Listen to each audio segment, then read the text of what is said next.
this could be way out there, but growing up in an Italian family, I played bocce ball, and I used to play shuffleboard too. And I just tell people that you've got to get that rock down the ice, and the team that has the rock closest to the center wins.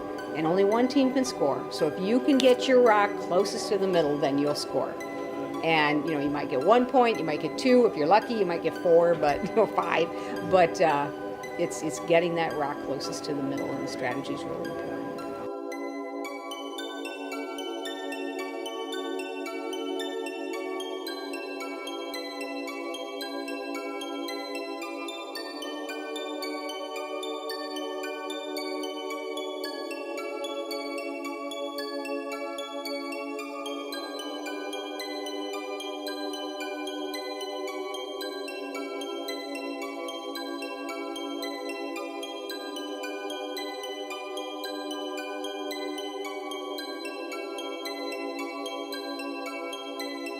Basically, it's a long story, but I met a gentleman who had his picture on the cover of the Toledo Blade Sunday magazine.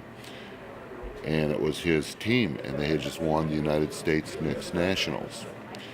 And I met him in a social setting. I came into the group.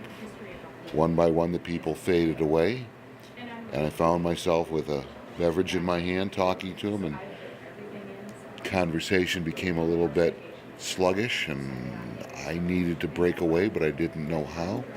So I distinctly remember taking a sip and said, I'd like to try that someday. Turned and walked away. He called the next day. I started because my wife was already curling. She's an original member. She started when the club started and curled all the way through. And I started in 1975 or 1976 when I came back from Europe. And I've curled ever since then, so that's somewhere around 42 years, 43 years, something like that. We had first moved here in 1968, just when the club was opening up, and we were in our 20s, and everybody was trying it out, and somebody said, want to try this? And we did, and the rest is history.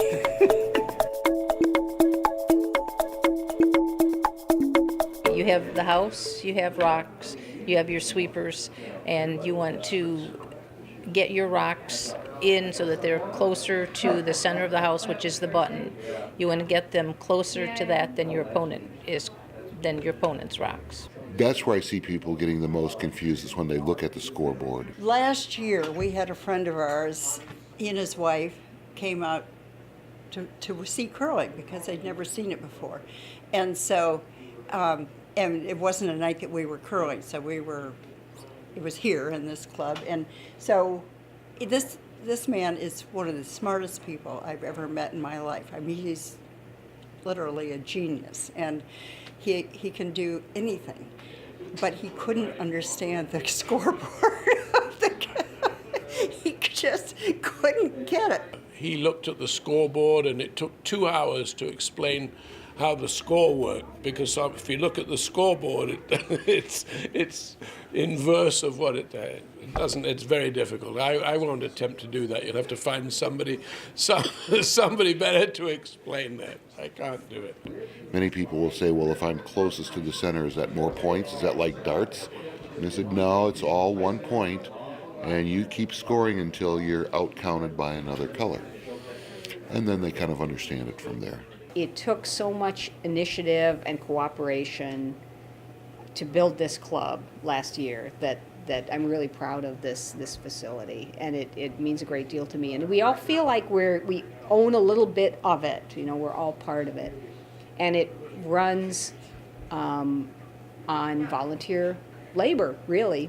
Everything from getting the ice ready to running the bar, and people come in and clean it. All of those things are volunteers. So just everybody wants to contribute and to do what they can for it. So it's wonderful.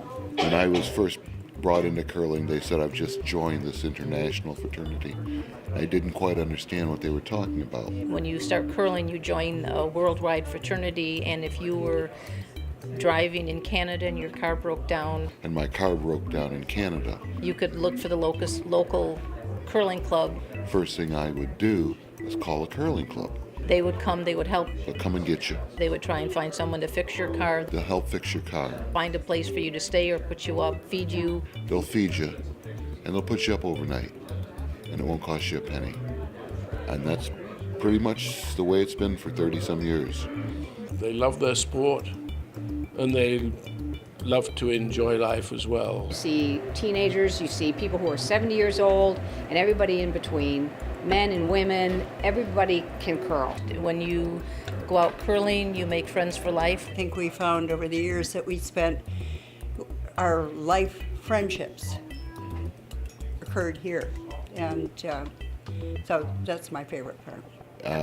For 34 years, I wouldn't know what to do in winter if I didn't have curling.